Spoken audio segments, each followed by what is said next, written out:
In 1994, there was a pawn shop, something dollar pawn or something, where a lady was murdered and the pawn shop was robbed. The detectives came to me only because I had a cousin, I call my god brother cousin, you know, we was raised up as young.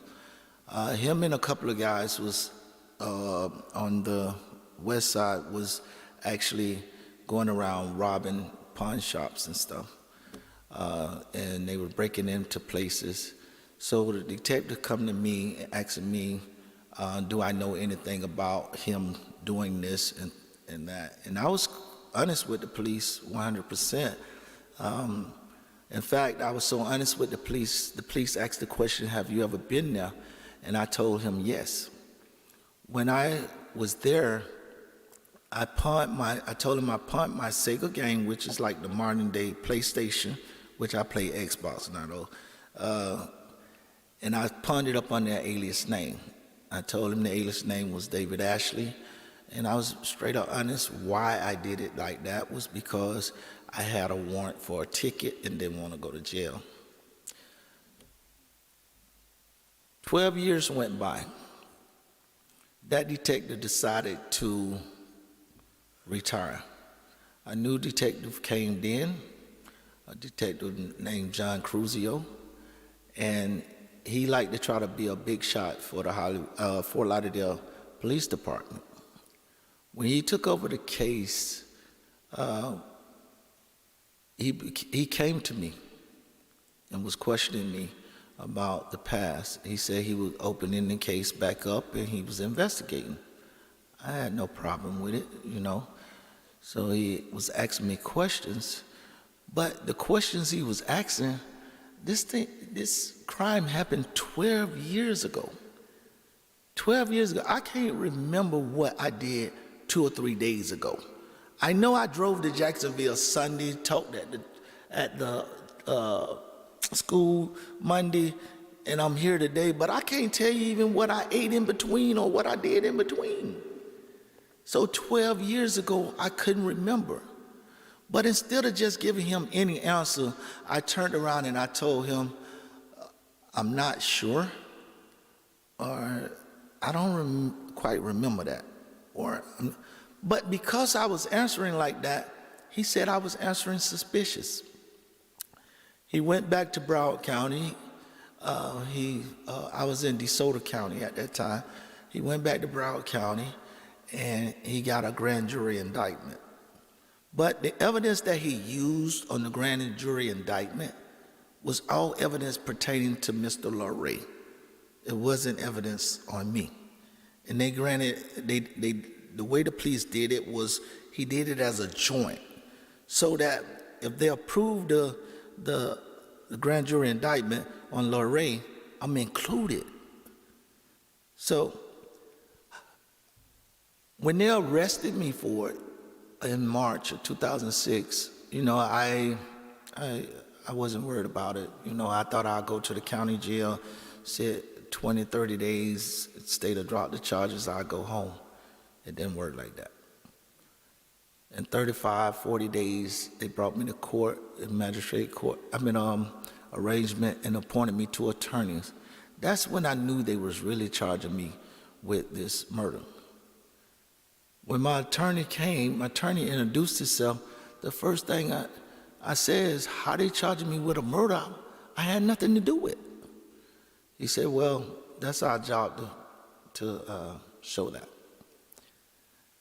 After about 3 to 6 months in jail, I decided I wasn't going to sit here for something I didn't do. Most murder charges, you sit in jail 2 to 3 years going to trial. I didn't do this. I didn't want to sit here. I wanted to go home to my kids. So I told him to file for a motion for speedy trial, which he filed a motion for speedy trial. And when he filed the motion for speedy trial, the judge granted it. The first day of picking jury, we hadn't even started picking the jury yet. The state attorney comes to me and say, hey, Herman, listen, we need to we need to solve this. I'm willing to offer you 3 years in prison in exchange for manslaughter if you plead guilty right now today. And I said, I didn't do it. I don't know what I was thinking, because I don't trust the justice system anyway. But for some reason, I quickly, without realizing it, I said, no, I didn't do it, so I'm not taking it. So we picked jury, we proceeded to trial. The first piece of evidence they brought in was like this projector screen, sitting high with the worst picture of the victim on it. And the worst picture sat there for 2 to 3 hours while the medical examiner explained the cause of death. One single bullet shot to the head. 2.5 hours. My attorney was objecting, saying that's inflaming the jury, because most people look at a picture that's so gruesome and look at the defendant sitting over there and automatically come to a conclusion that he did it, and then they automatically feel he's the worst of the worst because they're looking at how he did the victim. The next piece of evidence they brought in was the pawn shop slip. The very pawn shop slip that I was honest and told them about. They wouldn't have never found that pawn shop slip if I wouldn't have told them that I pawned my game up under an alias name. They wouldn't have never found it. But instead, they came in, they didn't tell the jury that, yes, he was honest and told us that he pawned this here and he used his name. But instead, they jumped up and said, see this pawn slip. It has his fingerprint on it, has Mr. Lindsay's fingerprint on it, has an alias name, and he was at the place 3 to 4 weeks before the crime happened, casing out the place. You know, I wanted to jump up and say, why you lying? But in court, as a defendant, we cannot say anything. So I'm telling my lawyer to say something. He say, there's nothing he can say because the state can make all the allegations they want. It's up to the jury to believe it. But I'll get up and argue against it. The next piece of evidence they brought was my ex-wife. My ex-wife was on the stand. They had her saying that she seen me with Mr. Lorray that day with some jewelry in a Royal Crown bag. And it was blue. Yeah, blue Royal Crown bag. And they was kept questioning her, and I guess she said something wrong. She said something about the statement wrong. And her and the state attorney went to arguing back and forth, and the state moved to impeach her. I couldn't help it. I'm serious. I couldn't help it. I was sitting there laughing because I was like, dude, you're not going to win. I was married to her. You're not going to win. And I shouldn't have been laughing like that because the jury may feel like I'm taking it as a joke, but it was just, I was like, you're not going to win. And eventually he said, you need to tell the truth or we're going to take you to jail for perjury. And all of this is on trial transcript. She, in return, said, okay, you want me to tell the truth? The truth is, only reason I told y'all I didn't know nothing about this charge. I don't know nothing about Herman being involved in this. Only reason I gave that statement was because you were threatening to take my kids. You was harassing my grandmother. You kept telling me if I don't say something, you was going to take me to jail. You said you'll give me a $10,000 reward that I didn't get. And everything I said, the detective told me what to say.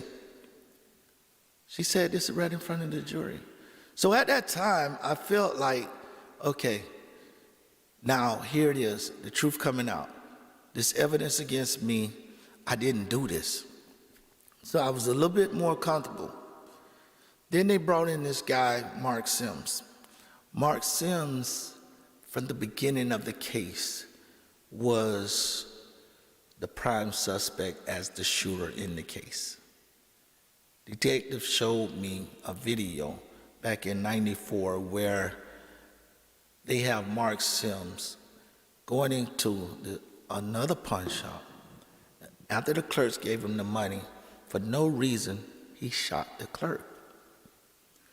Mark Sim had got arrested for all those pawn shops, and most of the charges was shifted to federal because the pawn shops, when you take guns, the guns are federal, so they took them to federal court and sentenced him federally.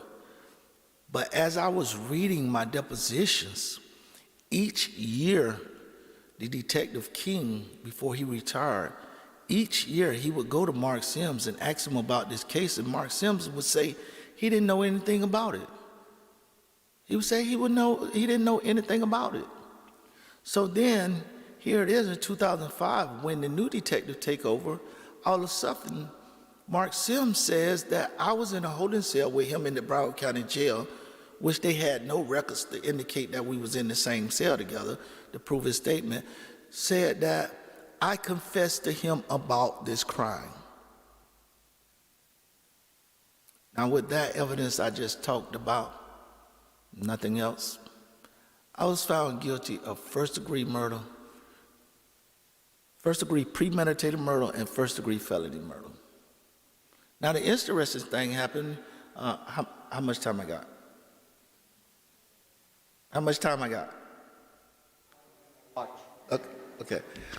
I don't want to run everybody at time. Okay, so the interesting thing happened, two things happened before I was sentenced. The first thing happened was a couple of weeks after I got found guilty, I was at the elevator with two BSO officers escorting me to get the lunches. They bring Mark Sims over, and he has two officers and a sergeant there. And I asked him, I say, bro, why are you lying on me? You don't even know me. He says, nothing personal, it's payback. I need to do what I got to do to set myself free. So my lawyer moved for a newly discovered evidence to show his characteristic, to show that he had motives to lie. The judge denied it. But while we was coming down from after the motion of denial, I was placed in the holding cell downstairs waiting to be transported back to my cell. And I was in there with like 35, 40 inmates. And guess what happened? They put Mark Sims in the same cell with me by accident. So a friend of mine knew what was going on. He wanted to just go charge at him and fight him. I said, no, let God handle him. Me and Mark sat down and had a conversation. Mark explained to me that Mr. Loray snitched on him in his federal case, so he was trying to get time cut off. He agreed that he didn't know me and that I never told him this. 35 inmates heard him and two officers, two deputy sheriffs heard him. So we moved for another newly discovered motion. And that night, that very night, they brought all 30, we was in there till about 1 o'clock, all 35 inmates in there to testify what the conversation me and Mark Sims had. And the officers came up and testified to what they heard Mark Sims say. And the motion still was denied. With that, I went to penalty phase and I was sentenced to death by 8-4 jury vote. And that's when I started my journey on death row. Herman, would you also mention, normally it takes a unanimous jury verdict. So how did it end up that you were on death row? Well, just recently after I was convicted, the case, what it was, rings or hearse came. First ring. Hearse came in effect, and I think that was like 2013 or 14. They actually raised that issue in the Florida Supreme Court, and they ruled that it was unconstitutional. But wasn't it the judge that didn't take the jury's recommendation that sentenced you to death? Yes, it was up to the judge, but I had a new judge, and this was her first case of being death qualified, as judges had to be death qualified to handle a death penalty case, and she was new. My lawyer told me these exact words. She said, Herman, no matter what we throw in front of her, she gonna let this case go because this is her first death penalty case, and she wanted the experience. And I must say, after my conviction was overturned, they did remove her from dealing with criminal cases and put her in civil, and then they later, for racist reasons, she was disbarred. Any other questions for Herman? Yes, Stan.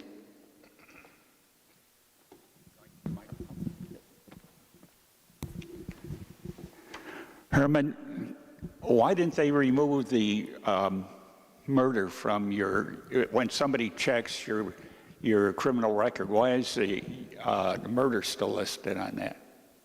Because the expungement law, and this is where, that's the reason why I didn't get any compensation either. Before, when I was younger, I was arrested. I wasn't a good Samaritan, so I had been arrested for like grand theft auto and charges like that. And in the state of Florida, if you have a prior felony, you can't get compensation. And as far as the expungement, if I had more than one prior felonies, you can't get anything expunged. Did the prosecuting attorney or the police department, did they say anything after, all this happened? Did they recognize their mistake? I was doing an interview on APR News a couple of years back. My state attorney called in. And my state attorney, it was funny to me, he came in and he said, hey, if you're using Herman as a poster child for the death penalty, you're using the wrong person. He, in fact, did it. I know he did it, right? So the NPR people was asking him, what do you mean you know he did it? What evidence do you have? Well, I don't have the evidence. I don't have the evidence. So I asked him like this. I said, well, Mr. Frankel, if you felt like I was the actual person that did it, why did you offer me 3 years for a crime that is so horrendous in exchange for a manslaughter? I don't remember that. I don't remember that. So the guy from the news station said, hold on. You don't remember if you get offered this guy a plea bargain, but you remember you have evidence? And, the Florida Supreme Court said you don't have any evidence. I've read the case, and I don't see any evidence. You're like, well, I don't remember that. I don't remember that. So he was like, how you don't remember you offering him a plea bargain? And if you offer him he said, well, I might have. So if you offer him a plea bargain, you don't believe he was the one that did such a horrendous crime. And that's one of the biggest problems here. A lot of state attorneys on these cases that's being overturned and on exoneration, even in DNA cases, a lot of them do not confess that they got it wrong. They refuse to say that they got it wrong. Yeah, if I could comment, this is clearly an example of prosecutorial misconduct. And that doesn't mean that every prosecutor is devious in trying to achieve convictions, but clearly, if the death penalty was taken off, a lot of their motivation would be gone because they use this as a stepladder for promotions, to get into political office, to become DAs themselves, just a litany of reasons. And if the death penalty was not there, then they wouldn't have any motivation or they wouldn't be able to utilize this. And I know John and I have walked the row many a day, and we know some inmates that are innocent, and every single one of them is there because of prosecutorial misconduct. And we're not taking the inmate's word at it. It's because the person that committed the crime confessed to the crime. And there are so many examples of it. And that's not to say that every individual that there is innocent. They're not. We know they're not. But I can tell you they're also not the person that committed the crime, 3 or 4 decades before. And if you look at the cross, Jesus said on the cross, "Forgive them, Father, for they know not what they do." Many of them were high on drugs, alcohol. I don't know, we've talked about the James Daly case. He did, black bag duty on his 4th tour when he was at Vietnam picking up body parts. And he used drugs and alcohol to numb himself because his CO wouldn't release him from that duty. And when he came home, he was dysfunctional. And so he roomed with somebody. The roommate committed the crime. He went home and slept off his drunken stupor, but they arrested him, convicted him, and 33 years later, he still sits there on death row. And even though the gentleman that did it confessed to it, he's no closer to exoneration because of the fact that they won't admit DNA evidence into the trial. And the other thing, too, Herman, we talked about this yesterday when we were with the high school students. They use a technique called procedural bar. If you didn't go through the right sequence of courts, they don't even have to entertain the evidence. They don't even look at it to see if it's valid or if it's worth considering. And the other is, if it happens anytime after 3 years and they try to submit it, they can call it temporal bar, meaning it's too late. So it doesn't matter whether it's valid and it proves their innocence. I'm sorry to say, but our justice system is broken because they're not interested in truth or justice. They're interested in procedure, and they use procedure to their benefit. And many of the defense attorneys are inexperienced. It's their first capital case, and they don't really know how to react. They don't know how to present an objection properly, or, to clearly get a sidebar and talk to the judge about admitting, 33 individuals that you were in a cell with that heard that Mark lied about his testimony.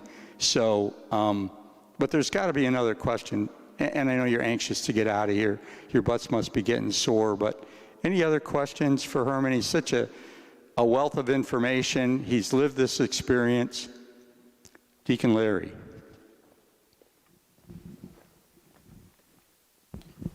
Thank you, Herman, for sharing with us. But I also have a question to the realities that you're faced. Is there any financial recourse against the state to these cases that are exonerated? Can you repeat that? Do you have any recompense or way to get recompense from the state for the wrong they've done? Any? No, see, this is the thing. For years, we've been fighting the bill of their, just about every year since I've been home, FADP has been sending me, and Witness Innocence has been sending me up to the Capitol to talk in the committees about the compensation bill. So finally, I think 2016, 17, I think, I got some recognition by Senator Brandes where I went in there and I told him, why do you have the Clean Hands Act in the bill when Florida hands isn't clean? And he thought about it and he told the committee, Mr. Lindsay is right. How come we have the clean hands in this bill when we created this victim? That means our hands dirty. So it took another year, but the Clean Hands Act came out. So it doesn't matter if you had a prior conviction, because basically what that bill was saying is if you have a prior conviction, we can wrongfully convict you. If you get found innocent, hey, oh well, we don't have to do anything. We don't lose anything. So that got taken out. But the obstacle that we still have in the bill is that now the bill requires the defendant, after exoneration, to file back to the trial courts and get a certificate of what they call actual innocence. Now, in my case, and in the majority of these cases, 12 years, 15 years that went by. Some cases 30, 35, 40 years. How can we go back and prove our actual innocence in order to get that bill? So, that bill is on hand, but out of 30 people, in fact, we got to count more than 30 death row exonerees, and the number of exonerees that was not a capital case, only 4 people have gotten that compensation since that bill been intact. And why the burden of proof of innocence is on you, I have no idea. Bishop, if you want to make your way toward the podium to close out prayer, I'd just like to make one other comment, and that is that with prosecutorial misconduct, if that's proven and someone is declared innocent because of that prosecutorial misconduct, guess what happens to all those previous convictions? They could potentially get overturned, retried, and that's oftentimes why the court system utilizes procedural bar or temporal bar to block them, because they don't want, 10 or 15 years of a prosecutor's cases to have to be reviewed. The system is broken, I'm sorry. But if you eliminate the bottom line, which is the death penalty, guess what? All those problems go away. All those problems go away. Just out of sheer logic, we should eliminate the death penalty, but obviously we have a much better reason. Bishop, if you'll offer our closing prayer. Thank you, Deacon Corky, and thank you for sharing much of your experience in the service of our prisoners. I just would like, before the prayer, I just would like to read a text from St. John Paul II on Evangelium Vitae. He said this: "The dignity of human life must never be taken away, even if the case of someone who has done great evil. Modern society has the means of protecting itself without denying criminals the chance to reform." It's a great sentence. And it is that awareness of the dignity of the human person that led Pope Francis to say, our own awareness of that dignity makes death penalty inadmissible. Inadmissible. Let us pray. If you could stand up.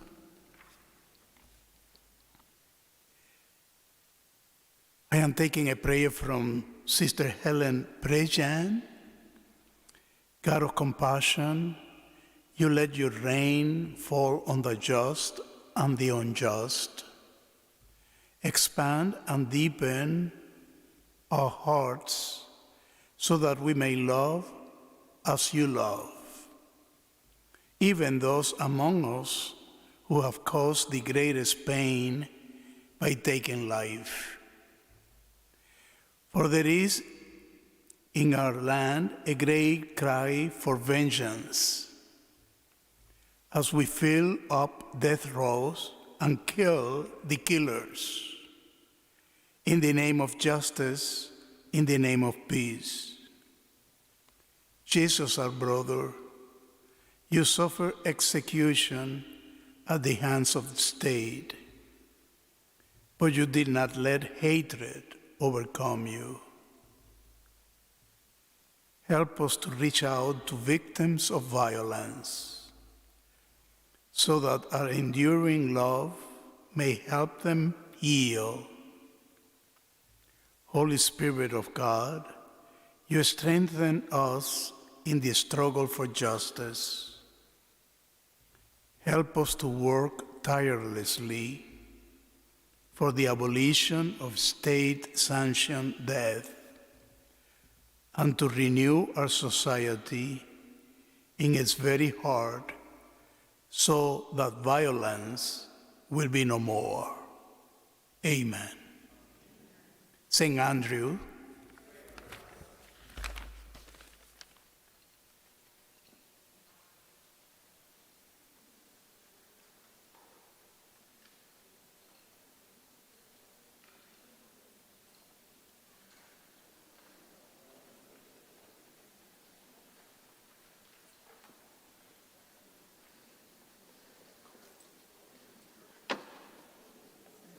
Thank you again, everyone. Safe travels, safe drive. God bless.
I just